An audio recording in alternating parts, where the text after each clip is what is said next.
Assalamualaikum warahmatullahi wabarakatuh.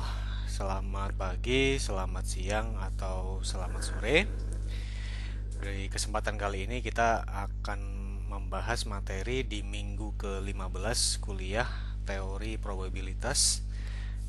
Kita membahas masalah bilangan acak atau random number dan juga variat acak atau random variat.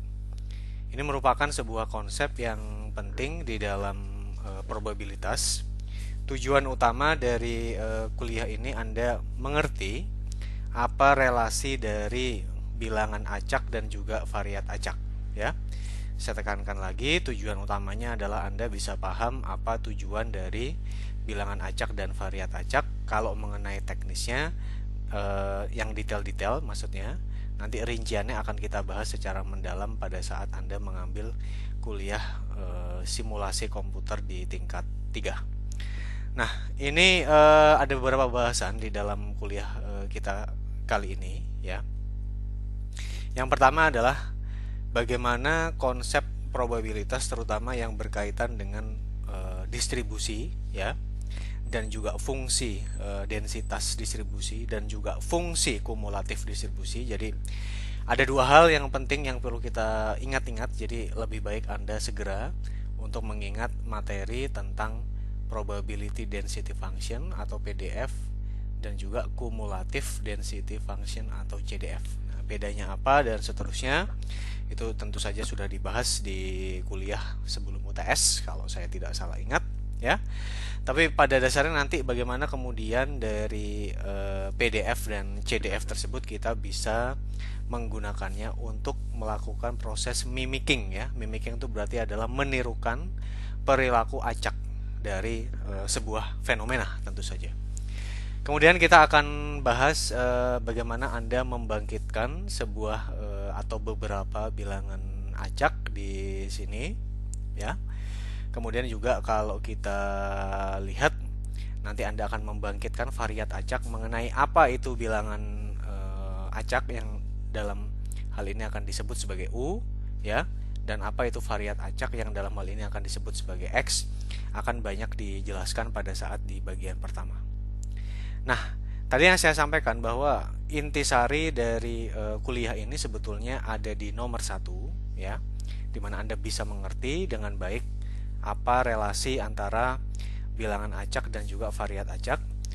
Kalau untuk pembangkitan bilangan acak kita akan menggunakan satu metode yang sangat terkenal yaitu disebut sebagai LCG, Linear Congruential Generators gitu. Kemudian kalau variat acak di sini bisa dibangkitkan dengan beberapa metode. Cuma saya tekankan lagi yang dibahas dengan detail di kuliah ini yang disebut sebagai metode inverse transformation, ya. Karena selain memang itu banyak digunakan begitu, ya. Apa itu namanya?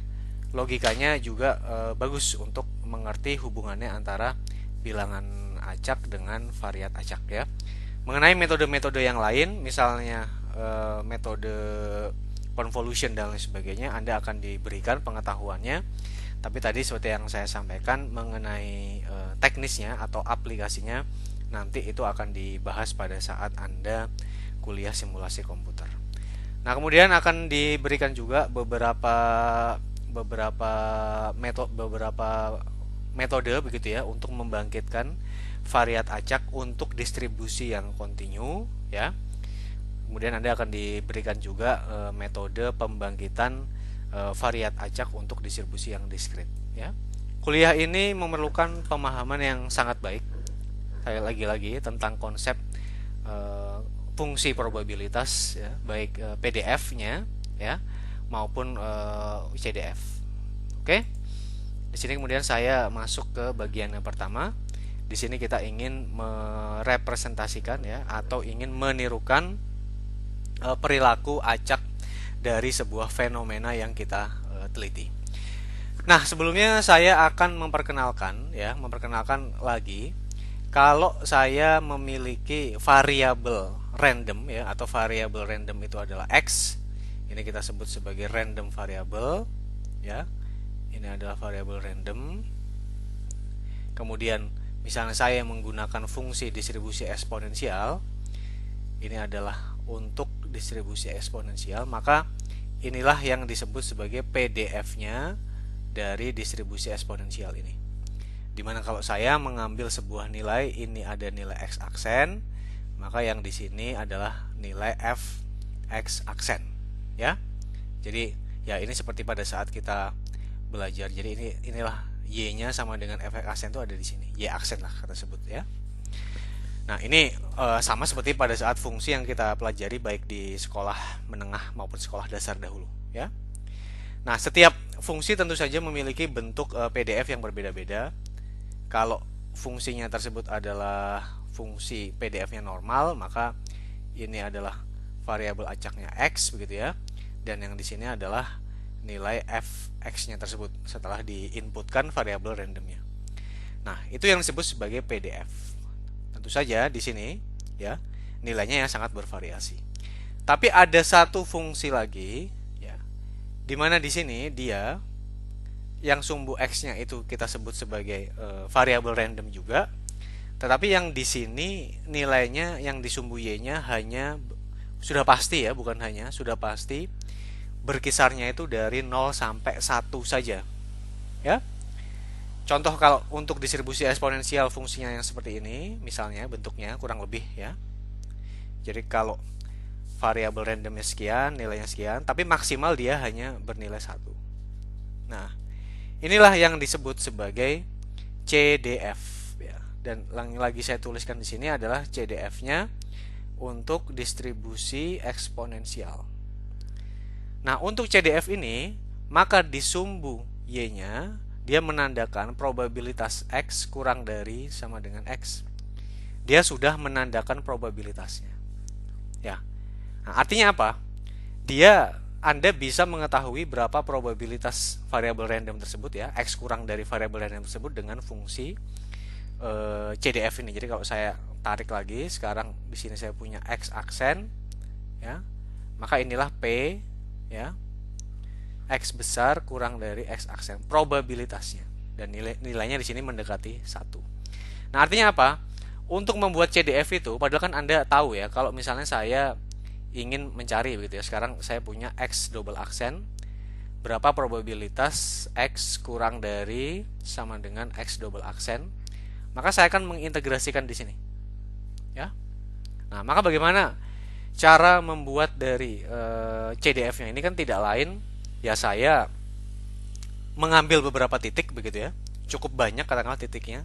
Kalau saya mau membuat fungsi yang cukup halus bentuknya, maksudnya supaya tidak patah-patah.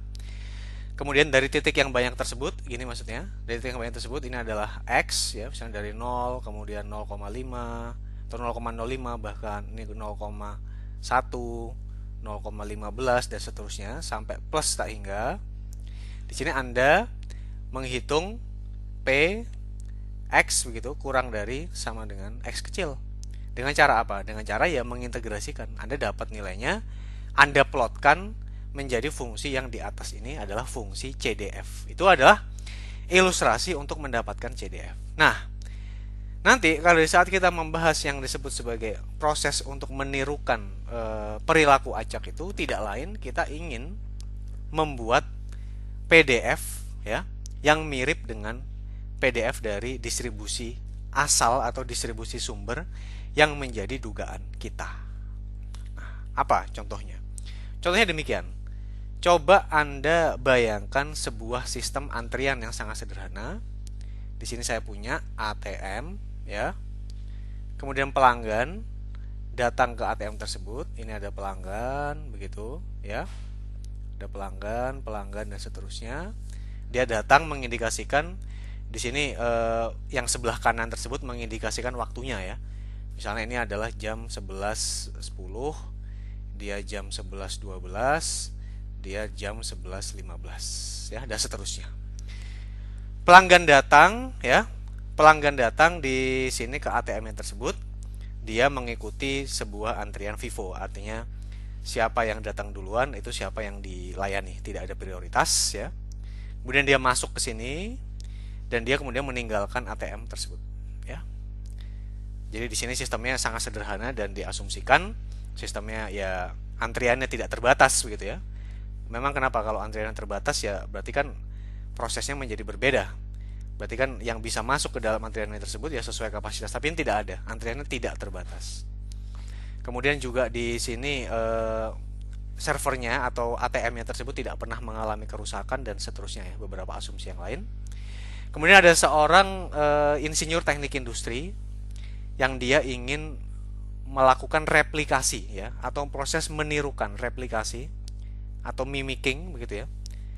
Perilaku acak dari apa? Bukan semuanya, tapi khusus kedatangan pelanggan ke sistem antrian tersebut. Ya. Nah, sekarang kita definisikan dulu. Sebetulnya yang acak di sini tuh apa? Yang acak di sini kan adalah kedatangannya.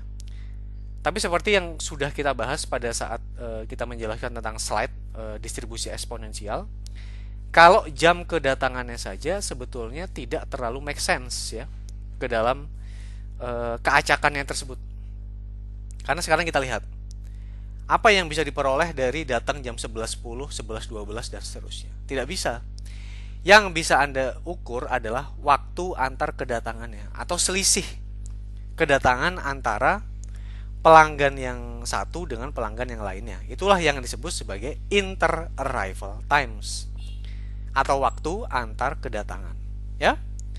Dan dia setelah membuktikan dengan sebuah tools statistik yang mana toolsnya itu nanti akan kita bahas di semester yang akan datang, misalnya menggunakan GOF ya atau goodness of fit. Nanti dari 100 data yang dia kumpulkan, dia melakukan pengukuran secara empiris ya. Dia datang ke ATM bawa stopwatch, dia ukur pelanggan satu datang jam berapa dan seterusnya sehingga dia bisa mengolah waktu antar kedatangan dari pelanggan-pelanggan tersebut ya. Dia kumpulkan 100 data, setelah diuji dibuktikan bahwa kedatangan dari pelanggannya tersebut mengikuti distribusi eksponensial dengan min sama dengan 5 menit ya. Ini adalah minnya. Anda ingat bahwa distribusi eksponensial membutuhkan parameternya itu berupa beta atau min. Nah, dia ingin mereplikasi kedatangan pelanggan tersebut ke dalam 10 dataset yang berbeda. Jadi bagaimana maksudnya? Ini saya sebut sebagai dataset 1 ya. Dataset 2. Masing-masing gitu, katakanlah dia ingin punya katakanlah ini K ya atau pelanggan ke dari pelanggan 1, saya ingin katakanlah punya 50 kedatangan. Nah, saya berarti kan kalau dalam hal ini harus punya 50 dikalikan 10 karena tadi dia sampai dengan D10. Atau saya punya 500 kedatangan. 500 kedatangan yang perilakunya katanya harus sama dengan yang dia dapatkan datanya tersebut dari pengamatan. Nah, bagaimana kemudian cara dia untuk mengerjakan ini? Nah, ini merupakan jawaban pertanyaan yang menarik, ya. Nah, kemudian sebelum kita menjawab, kita coba perkenalkan lagi konsep begitu ya dari distribusi eksponensial, di mana fungsi dasar dari distribusi eksponensial tersebut adalah kita semua sudah pernah mengetahui ya, dan ini sudah diberikan di slide sebelumnya. Kalau Anda punya parameternya itu adalah beta, kemudian di sini saya punya variabel acaknya itu adalah x begitu ya. Maka di sini PDF ya, ini PDF ya, ingat ini PDF dari distribusi eksponensial akan sama dengan 1 per beta x per beta. Ini kalau kita tuliskan tadi ya, inilah nilai dari f x beta tersebut. Dalam kasus kita betanya tadi adalah 5 menit. Yang mana tadi betanya mengindikasikan adalah rata-rata waktu antar kedatangan, ya. Nah, bagaimana kemudian saya menirukan perilaku acak dari distribusi eksponensial ini? Sebetulnya apa sih yang disebut sebagai menirukan itu? Jadi saya harus bagaimana? Nah, coba kita lihat sekarang, ya. Kalau kita lihat sekarang yang di sebelah kiri, kita punya tadi kan dia insinyur teknik industrinya tersebut ya. Dia mengumpulkan data dari 100 buah kedatangan. Dari 100 buah kedatangan dia kumpulkan, dan Anda sudah diajarkan di pertama sekali dulu, di minggu pertama kalau saya tidak salah ingat ya, atau minggu kedua. Bagaimana kalau kita sudah mendapatkan data, kita bisa membuat histogramnya. Ya. Histogram itu kenapa? Karena menunjukkan dia distribusinya apa. Sekarang kalau kita lihat histogramnya, berarti kan dia punya 1, 2, 3, 4, 5, 6, 7, 8 kelas, katakanlah ya. Katakanlah dia punya 8 kelas dari, kalau Anda memakai kriteria Sturges begitu ya, jumlah kelas dia sama dengan 1 plus 3,3 logaritma N, ini jumlahnya 7, sekian, dan dia membulatkan ke atas, ya boleh-boleh saja. Meskipun kalau saya biasanya membulatkan ke bawah ya, tanda ini maksudnya adalah pembulatan ke bawah. Dia mendapatkan 8 kelas begitu. Kalau kita lihat di sini, ini apa? Berarti adalah frekuensi kelas 1 ya. Frekuensi kelas 2. Ini frekuensi kelas 3 dan seterusnya sampai yang di sini adalah frekuensi kelas ke-8, di mana kayak saya lakukan penjumlahan ya. Sigma FR I begitu. Dari I sama dengan 1 sampai K, di mana K itu adalah jumlah kelas sama dengan 8 ya. Maka dia tentu saja frekuensinya akan sama dengan N. N tidak lain adalah jumlah sampel. Dalam kasus kita, N-nya adalah 100 ya. Jadi dari pengamatannya tersebut, dia dari 100 data yang dia kumpulkan, paling banyak dia masuk ke kelas 1 ya. Kemudian kelas 2 dan seterusnya, dia kemudian turun dengan drastis ya, sehingga setelah ini kelas 4, 5, 6, 7, 8 ya, 5 dari 8 kelas itu nilainya sudah mendekati 0 atau hampir tidak ada ya, hampir tidak ada. Nah, itu kalau histogramnya yang dia berasal dari data yang dia amati. Kalau yang berwarna merah ini, itu adalah dia yang dia berasal dari distribusi eksponensial yang dia fitkan ya. Bagaimana caranya nanti kita akan bahas pada saat kuliah simulasi komputer ya. Tapi intisarinya di sini, mengapa histogram itu penting? Nah, seperti yang pernah saya sampaikan, kalau Anda sama-sama mengumpulkan 100 data, ingat ya, ini histogramnya didapatkan dari jumlah data yang sebanyak 100 ya. Anda ngumpulin dari 100 data, Anda dapat histogram yang demikian, kemudian Anda bisa juga dapat histogram yang seperti ini. Adalah 3, ini 4, 4, 5, 6, 1, 2, 3, 4, 5, 6, 7, 8 ya, kan ada 8 kelas. Apa bedanya? Kalau bentuknya seperti ini, maka orang akan bilang distribusinya bukan lagi eksponensial, tetapi distribusi normal ya. Sehingga apa? Kita, kata kuncinya, bisa menirukan perilaku acak dari sebuah dataset, yang mana dataset itu diambil dari sebuah fenomena. Kalau data kita, maksudnya data kita dalam bentuk histogram, itu mengikuti bentuk dari distribusinya. Yang mana bentuk dari distribusinya itu direpresentasikan dengan frekuensi dari sampelnya. Ya. Yang mana di sini kita punya kelas-kelas kategorinya tersebut. Nah, artinya apa? Kalau Anda ingin memproduksi sesuatu ya, dalam kasus kita tadi yang antrian, Anda sudah tahu bahwa dia berdistribusi eksponensial.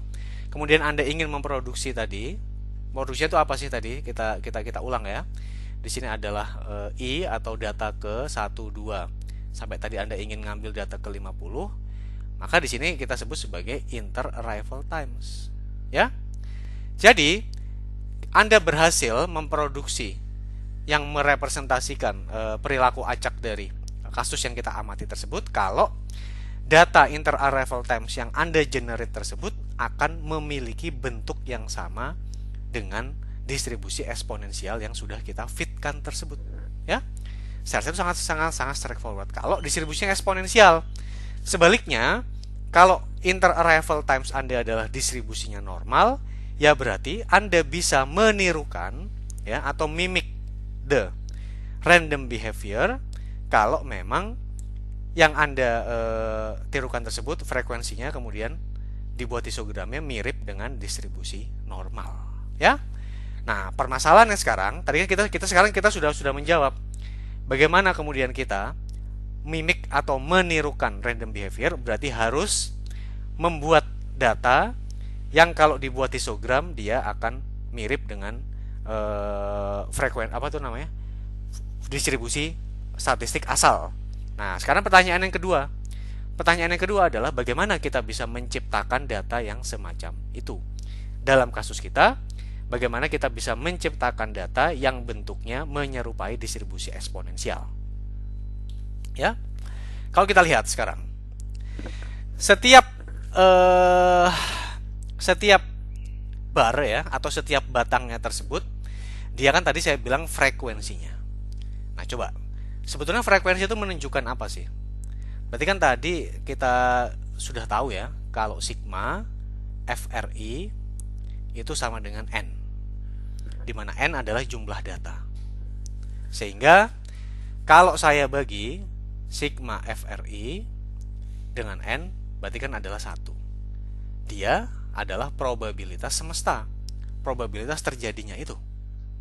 Nah, kalau misalnya saya mengambil FR yang pertama, saya bagi dengan N, berarti kan tidak lain dia adalah berapa probabilitas munculnya kelas tersebut, kelas pertama tersebut. FR2 ya, atau frekuensi yang kedua, dia berarti adalah mengindikasikan probabilitas terjadinya atau data itu masuk ke kelas kedua tersebut. FR3 sebaliknya adalah P3 dan seterusnya. Ya. Nah, maka sudah pasti bahwa di sini setiap barnya tersebut memang merupakan representasi terhadap porsi ya, terhadap porsi probabilitas dari datasetnya yang bakal masuk ke kategori tersebut. Artinya apa? Di sini probabilitas terbesar tentu saja ada pada kelas pertama. Kemudian probabilitas terbesar kedua ada kelas kedua dan seterusnya. Kalau untuk distribusi eksponensial. Bagaimana kalau untuk distribusi normal? Kalau untuk distribusi normal, kalau dilihat dari frekuensinya, sudah tampak dengan sangat jelas bahwa probabilitas terbesar adalah untuk kelas yang ada di tengah. Berarti yang di sini adalah kelas keempat dan kelas kelima. Bagaimana kalau dengan distribusi log normal ya, tergantung bentuknya. Ya. Jadi kita lihat di sini, kalau untuk distribusi eksponensial, maka yang terbesar di situ dia adalah untuk dua kelas yang pertama. Nah, padahal tadi kelasnya kan mengindikasikan waktu antar kedatangan. Padahal dari distribusi eksponensial, dia X variabel randomnya tersebut, variabel waktu antar kedatangannya, dia bergerak dari 0 sampai ke tak hingga. Artinya apa? Kelas pertama ini pasti adalah kelas yang nilainya kecil kan, waktu antar kedatangannya. Begitu pula kelas kedua adalah nilai yang waktu antar kedatangannya masih cukup kecil. Sebaliknya, kelas terakhir adalah yang waktu antar kedatangannya itu adalah yang terbesar. Di sini adalah yang terbesar kedua. Nah, artinya apa? Dari total sampelnya tersebut, yang total sampelnya tersebut sejumlah N, mayoritas dari waktu antar kedatangannya adalah yang kecil-kecil. Jadi yang sering terjadi itu apa? Yang sering terjadi adalah seorang pelanggan datang tidak lama setelah pelanggan yang sebelumnya tersebut datang juga. Sebaliknya, ya, probabilitas seorang pelanggan tersebut datang lama setelah pelanggan sebelumnya, di situ probabilitasnya kecil karena frekuensinya juga kecil. Nah, Oke, kalau kita lihat di sini, tadi kita sudah tunjukkan ya bahwa sigma FR ya, sigma FR I itu akan sama dengan N. Udah pasti. Ya. Sehingga di sini sudah pasti, maka FRI bisa didekati dengan apa? Dengan probabilitas I dikalikan jumlah N-nya. Udah pasti kan? Sama dengan porsinya. Karena tadi kita juga karena ini juga sama. Kalau sigma PI ya, dari I1 sampai dengan ke K, ya, K itu adalah jumlah kelas. Dalam kasus kita adalah 8 K-nya. Ini adalah K. Ini adalah K8. sedangkan yang di sini adalah K1, ya. Kalau kita lihat di situ, sigma PI-nya akan sama dengan 1, tentu saja. Sama dengan probabilitas semesta, ya. Nah, sehingga dengan hubungan seperti ini, ya, karena tadi kita sudah tuliskan bahwa kalau P1 tambah P2 dan seterusnya akan sama dengan 1. Sebaliknya, ya. Sebaliknya di sini nilai dari frekuensi 1 ditambah frekuensi 2 ditambah frekuensi yang ke K akan sama dengan yang N. Nah, tadi kan kita sudah menetapkan tujuan bahwa variabel random tersebut, ya, atau perilaku acak tersebut bisa kita tirukan pada saat data yang kita bangun bentuknya akan mirip dengan distribusi eksponensial yang ada di sini. Nah, sekarang bagaimana caranya? Caranya adalah berarti sekarang kan tujuannya tadi kan Anda ingin, ya, kalau kita ulang lagi, di sini kita punya adalah I, atau saya ganti J, ya. J itu adalah konsumen ke 1. Anda ingin tahu kan nilai dari XJ-nya, variabel randomnya, atau waktu antar kedatangan atau inter arrival time yang ke J. Oh, inter arrival times-nya dia adalah 0,1 menit. Yang kedua, inter arrival times-nya adalah 3,2 menit. Yang ketiga, 0,7 menit, dan seterusnya sampai dengan yang ke-50 berapa. Inilah yang mau kita cari. Kita ingin mencari nilai XJ-nya atau variabel randomnya. Ini disebut sebagai variat acak, ya. Jadi variat acak itu adalah secara garis besar adalah variabel random yang dibangkitkan, ya, dengan sebuah metode tertentu. Saya ulang. Variat acak adalah sebuah variabel random yang dibangkitkan dengan metode tertentu. Dan ini adalah tujuan yang kita cari. Kita ingin mencari variat acaknya. Nah, kita ingin mencari variat acaknya, maka kita akan membutuhkan sebuah input. Kalau biasanya, ya, tadi di fungsi densitas probabilitas yang ada di sini, Anda mempunyai input Anda mempunyai input variat acak, kemudian outputnya adalah probabilitas. Nah, sekarang sebaliknya, kalau saya menginput probabilitas, begitu, ya. Kalau saya menginput probabilitas yang mana nilainya adalah 0 sampai dengan 1, berapa nilai variat acaknya? Nah, itu caranya bagaimana? Sebetulnya mudah. Ya, berarti kan tinggal kita inverse kan kalau dari sisi fungsi. Ya, kita tahu y-nya, kemudian kita ingin tahu berapa nilai x-nya. Contoh, saya punya fungsi y sama dengan 2x plus 2. Saya punya y-nya sama dengan 4. Berapa x-nya? Prosesnya kan saya bisa mencari dengan inverse y inverse tadi. Itu mudah. Tapi sekarang pertanyaannya adalah, kalaupun saya bisa melakukan inverse yang demikian, bagaimana bisa menjamin, ya? Bagaimana bisa menjamin bentuknya tersebut mengikuti bentuk distribusi eksponensial yang distribusinya seperti ini. Oke? Nah, itulah makanya kemudian kita membutuhkan yang disebut sebagai CDF atau Cumulative Distribution Function, ya, untuk distribusi eksponensial. Bentuknya bisa Anda lihat yang di bawah ini. Seperti yang tadi sudah dibahas, di dalam CDF ini sumbu X-nya adalah variabel acaknya, ya. Kemudian sumbu Y-nya adalah probabilitas, atau lebih tepatnya di sini adalah PX kurang dari sama dengan X. Nah, sekarang kalau probabilitasnya itu saya set sebagai UX, jadi UX itu adalah PX besar kurang dari sama dengan X, dan yang di sini adalah X, berarti kan adalah UX itu sama dengan fungsi dari X, gitu kan? Secara logika.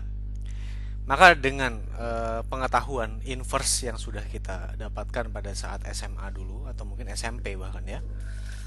Kalau saya mencari X, maka tidak lain, dia kan adalah F inverse dari U.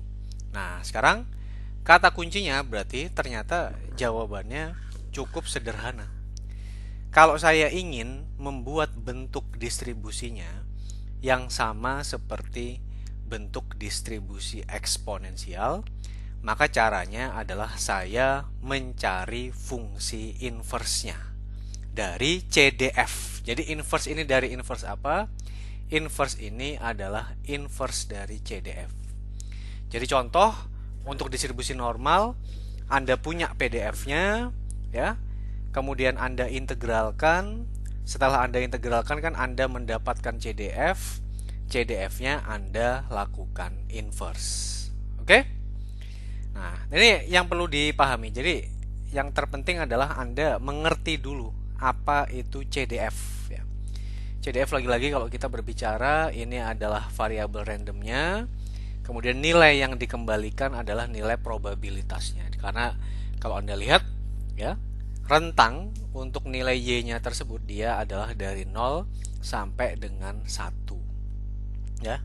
Di situ adalah menandakan probabilitas kalau Anda memasukkan sebuah variabel random. Ini contoh CDF untuk distribusi eksponensial, di mana di sini diketahui nilai dari betanya adalah 5 dan di sini ada 5 kategori kelas, ya.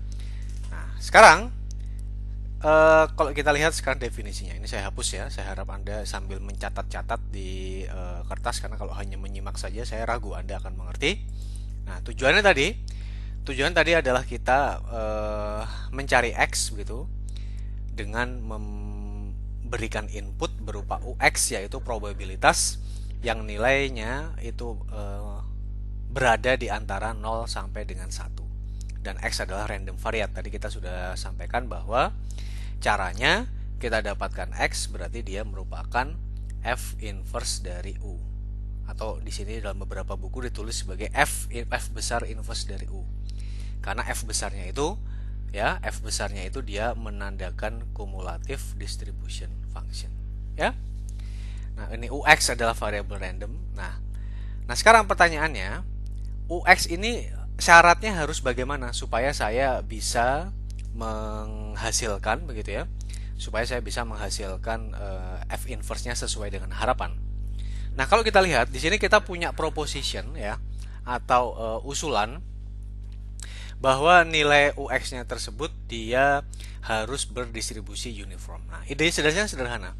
Kalau Anda lihat, semua nilai UX-nya itu kan muncul, ya. Baik dia di sini dari yang nilainya kecil, ya, ini besar tentu saja ya. Kalau yang di sebelah kanan ini besar karena probabilitasnya kan 1 kalau yang di sini. Sampai yang nilainya 0. Semuanya muncul. Karena semuanya muncul, ya, tentu saja wajar kalau saya berharap dia distribusinya uniform dari distribusi UX-nya itu, ya. Dari kita punya UX, nilainya berapapun, ya, dari 0 sampai 1 di sini dia berdistribusi uniform. Mengapa kemudian kalau dia tidak berdistribusi uniform? Katakanlah nilai yang 0,8 sampai dengan 1 itu tidak muncul. Berarti kalau dalam kasus yang demikian, berarti kan grafiknya hanya berhenti sampai di sini. Yang berwarna merah ini sekarang menjadi tidak ada. Itulah yang disebut sebagai grafik yang sifatnya terpotong, ya. Kita kan tidak mengharapkan input yang terpotong. Kita ingin mengharapkan inputnya itu ada semua. Nah, makanya dalam kasus yang demikian kita akan membutuhkan input di mana variabel atau fungsi probabilitasnya tersebut harus berdistribusi uniform. Semua kemungkinannya ada, ya. Nah, jadi sekarang kita sudah dapatkan relasinya. Jadi sebetulnya random number itu apa? Random number tidak lain adalah probabilitasnya, ya. Random number tidak lain adalah probabilitas. Nah, kemudian random variate apa? Random variate adalah random variable atau variabel acak yang ingin dibangkitkan. Nah, jadi relasinya sekarang sudah menjadi sangat jelas. Saya untuk membangkitkan random variate-nya X besar membutuhkan inverse dari CDF yang bersesuaian. Artinya apa? Kalau saya mau mencari variat random untuk distribusi eksponensial, ya berarti saya harus mencari inverse dari CDF distribusi eksponensial. Kalau saya mau mencari variat random dari distribusi uniform gitu ya, berarti ya saya harus mencari inverse dari distribusi uniform. Kalau saya mau mencari variat random dari distribusi normal, ya berarti saya harus mencari inverse dari CDF-nya distribusi normal, dan begitu seterusnya. Ya, itu merupakan konsepnya. F inverse dari apa? N inverse dari U. U adalah random number. Jadi ini kita sebut sebagai RV atau random variat, yang di sini adalah Rn atau random number, dan keduanya saling berhubungan. Nah, sekarang pertanyaannya, bagaimana kemudian cara kita membuat random number yang dia nilainya 0 sampai 1 dan berdistribusi uniform. Itulah yang kita bahas nanti ya. Jadi bagaimana langkah-langkahnya untuk menirukan perilaku acak gitu dari sebuah fenomena yang kita hadapi. Yang pertama adalah Anda harus mengumpulkan data secara empiris ya. Kemudian setelah mengumpulkan data, Anda harus mendapatkan parameter-parameter statistik yang utama. Biasanya yang terpenting adalah rataan dan juga standar deviasi. Kemudian melakukan pengetesan, ya, melakukan pengetesan. Distribusi samplingnya itu apa? Ini memang belum kita bahas ya. Kalau di probabilitas, uji distribusi nanti kita akan cover begitu pada saat kuliah statistika industri. Nah, tapi artinya apa? Dari data yang dipilih tersebut ya, dari data yang dari data yang dikumpulkan, Anda bisa mendapatkan kesimpulan, oh datanya ternyata eksponensial, ternyata normal. Itu berdasarkan sebuah uji distribusi ya. Nah, kalau sudah tahu uji distribusinya, tujuannya adalah Anda melakukan generating random number ya. Nah, di sini dari sampling distributionnya Anda dapat fx, berarti di sini adalah PDF ya. Kemudian kalau PDF, kalau di sini saya mengintegralkan dari PDF tersebut, integral fx, saya dapat f besar x. Inilah yang disebut sebagai CDF ya. Perhatikan, kalau PDF dengan f kecil, kalau CDF dengan f besar. Nah, kemudian saya mengintegrasikan bilangan saya membangkitkan bilangan acak yang mana dia harus bernilai di antara 0 sampai 1 dan dia harus berdistribusi uniform ya. Nah, kemudian saya membangkitkan random variat. Salah satu tekniknya adalah saya mencari random variat tersebut adalah X sama dengan F besar inverse ya. Jadi inverse dari CDF, dan saya memasukkan parameternya itu berupa U. Nah, kalau ternyata satu set saja tidak memadai, ya berarti saya harus membangkitkan bilangan acak yang lain. Kira-kira demikian. Oke? Saya rasa penjelasannya sudah cukup rinci. Saya harap Anda betul-betul mengerti konsep ini, karena kalau tidak akan sulit untuk memahami yang berikutnya ya. Jadi konsepnya, jadi 6 langkah yang ada di sini harap dipahami betul, karena kalau tidak akan repot ya. Nah, sekarang kita masuk ke langkah yang keempat ya. Nah, keempat gini, kalau yang ini diasumsikan Anda nanti akan mengumpulkan. Kalau yang ini ya udah pasti, kalau udah dikumpulkan datanya Anda akan dapat mean dan juga standar deviasinya. Ini nanti akan kita lakukan di kuliah statistika industri. Sebetulnya kalau Anda mencari menggunakan software begitu ya, testing statistical distribution menggunakan Python atau RStudio, itu juga akan keluar dengan banyak opsi ya, caranya maksudnya. Nah, sekarang kita masuk ke tahap yang keempat. Kita ingin membangkitkan bilangan acak. Oke? Bagaimana kemudian cara kita untuk membangkitkan bilangan acak? Ya, bilangan acak tadi kita punya dua hal, dia harus bernilai 0 sampai 1, dan yang kedua dia berdistribusi uniform ya. Uniformnya tentu saja adalah uniform yang sifatnya continue ya, bukan bukan yang discrete ya. Jadi harus seragam continue. Oke, kita lihat. Nah, sekarang apa properti atau sifat dari distribusi uniform? Yang pertama tadi saya sampaikan, dia harus berdistribusi apa properti dari bilangan acak maksud saya ya. Apa properti bilangan acak atau properti dari random number? Yang pertama, dia harus berdistribusi uniform continue dengan nilai antara 0 sampai dengan 1. Ya. Tentu saja bilangan acak itu bisa dicek juga apakah dia berdistribusi uniform dengan sebuah testing yang akan kita bahas di statistika industri, misalnya menggunakan goodness of fit, ya. Nah, berikutnya, karena dia merupakan bilangan acak, maka memang dia harus acak. Nah, ini mungkin terdengar lucu ya. Kita membangkitkan bilangan acak tapi harus acak ya. Tapi memang demikian. Dalam statistika, kalau kita ingin menguji sesuatu ya, dan kita punya toolsnya, ya lebih baik diuji daripada tidak diuji. Oke? Bagaimana kemudian cara cara menguji apakah bilangan acak itu memang betul-betul acak?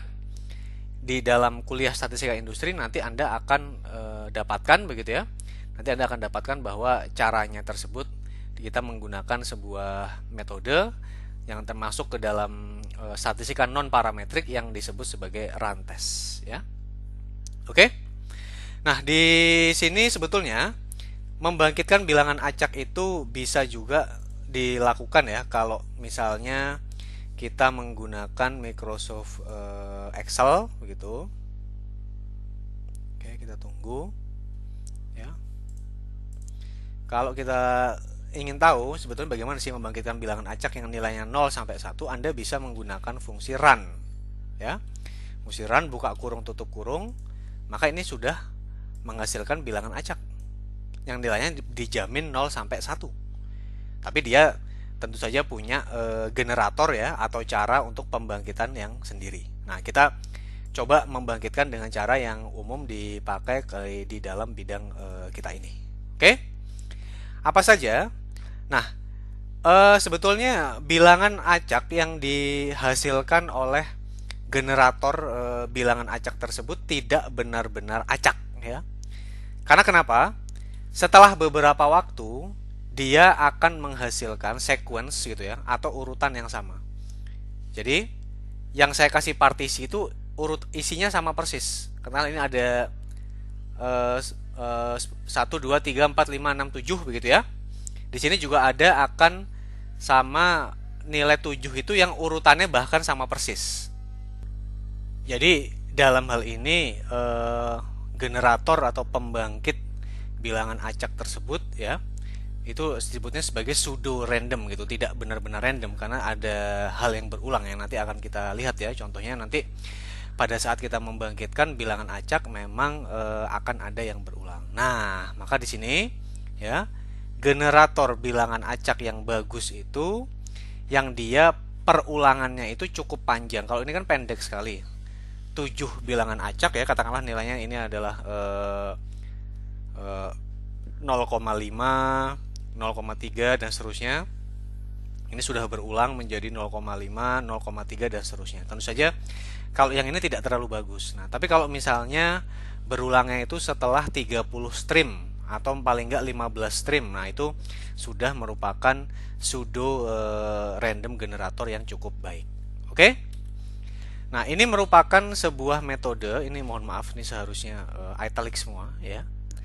Ini adalah sebuah metode pembangkitan bilangan acak yang cukup banyak dipakai yang disebut sebagai LCG. Nah, kalau LCG tersebut Anda membutuhkan apa? Anda membutuhkan yang pertama itu multipliernya berupa A-nya ya. Kemudian Anda membutuhkan increment, Anda membutuhkan modulusnya berupa M-nya, dan Anda membutuhkan Z0-nya. Nah, kalau kita lihat sekarang, karena dia merupakan modulus, berarti dia adalah fungsi atau fungsi sisanya atau bilangan sisa dari AZI min 1 ditambah C. Berarti di sini dia selalu membutuhkan hasil ya, hasil yang dibangkitkan dari tahap sebelumnya. Kemudian A dikalikan ZI min 1 ditambah C modulus M, dan Anda membutuhkan nilai Z0-nya. Dan di sini Anda akan menghasilkan berarti Z1, Z2, Z3 dan seterusnya. Tentu saja nilai dari Z1, Z2 dan Z3 itu sudah merupakan bilangan acak ya. Tetapi nilainya kan belum berada di antara 0 sampai 1. Padahal kita mensyaratkan bahwa bilangan acak yang kita harapkan harus berada di antara 0 sampai 1. Nah, maka caranya bagaimana? Ya. Tadi nilai dari ZI-nya tadi yang sudah acak tersebut, supaya bisa menjadi dia berada di antara 0 sampai 1, Anda tinggal membaginya dengan nilai modulusnya yang mana dia merupakan konstanta M tersebut, ya. Jadi di sini ini ada UI. UI itu adalah bilangan acak ke I, ya. Tadi kita sampaikan bahwa, saya ulang lagi biar Anda ingat terus, bahwa variat acak yang mau kita cari sama dengan inverse dari CDF. Anda memasukkan U. Nah, U ini adalah yang Anda bangkitkan dengan LCG, ya. LCG ya, bukan LGG. LCG di mana nilainya berada di antara 0 sampai 1 dan dia merupakan ZI-nya tersebut kita bagi dengan M. Karena kita lihat bahwa ZI-nya tersebut tidak akan dapat bernilai, ya, tidak akan dapat bernilai lebih besar dari M karena dia dibagi dengan modulusnya tersebut, ya. Karena dia merupakan pembaginya dengan apa? Dengan modulusnya tersebut, maka maksimal akan sama dengan N, ya. Dan minimal mendekati 0. Sehingga kalau saya bagi, tentu saja dia akan mendapatkan nilai maksimumnya sama dengan 1, ya. Itu adalah logika berpikirnya. Jadi sekarang kita sudah mendapatkan cara untuk bisa membangkitkan bilangan acak dengan metode LCG. Nah, caranya bagaimana? Di sini saya diberikan Z0-nya, ini ada di sini sama dengan 13, ya. Ada di paling atas.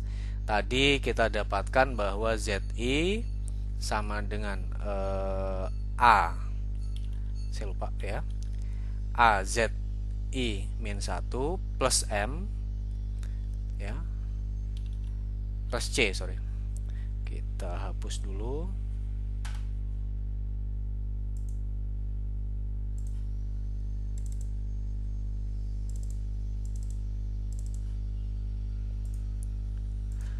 Plus C modulus M.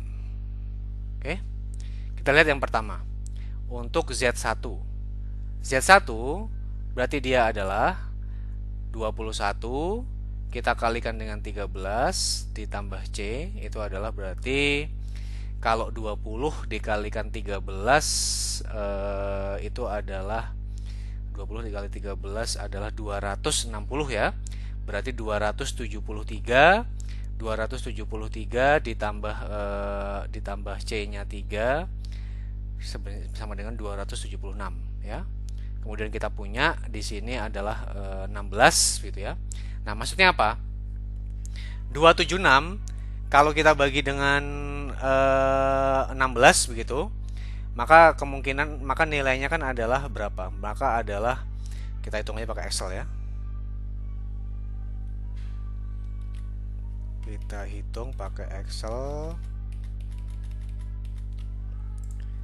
Tadi A adalah 21 begitu, ya. Kali Z0 adalah 13 ditambah C-nya 3 gitu, ya. Ini ditambah 3, ya, 276. Nah, sekarang 16. Coba Anda lihat sekarang. 276 kalau kita bagi dengan 16, maka nilainya adalah 17. Nah, sekarang gini. Sekarang 16 kali 17 itu adalah 272. Nah, modulus itu adalah sisanya. Jadi sisa setelah dibagi habis tadi. 276 kalau dibagi yang habis yang terdekat itu kan adalah tadi 17, ya. Nah, 17 kalau dikalikan 16 adalah 272, maka sisanya 4. Ini pun bisa Anda hitung dengan mudah menggunakan fungsi mod kalau di Excel. Ini adalah mod 276 dengan 16, maka sisanya adalah 4. Oke, sama saja, ya. Oke, maka sisanya adalah 4 di sini, maka ZI-nya adalah 4. Bagaimana kemudian kalau kita masuk yang kedua? Z2. Berarti adalah Z2 21 dikalikan 4 ditambah 3 gitu kan. 21 kalau dikalikan 4 berarti adalah 210 dikali 4 80, 84, 87 ya. 87 kalau dikalikan 16. 16 kalau dikali 5 itu kan adalah 80 ya. 16 dikali 5 habis 80. Nah, 87 dikurangi 80 maka sisanya adalah 7. Dan seterusnya. Bagaimana kemudian cara kita mendapatkan U-nya? U1 berarti kan adalah 4 dibagi M, 16, 0,25. U2 adalah 7 dibagi 16 sama dengan 0,4375. Nah, di sini kita sudah mendapatkan bilangan acak. Nah, kalau Anda lihat di sini, dia setelah streamnya 16, dia akan berulang lagi. 4761, ini pun sama, 4761. Streamnya akan berulang. Sehingga di sini inilah yang disebut sebagai pseudo random generator. Tapi kan tadi sudah cukup banyak ya streamnya, jadi kita sudah dapat menganggap ini pseudo random generator yang cukup baik. Oke?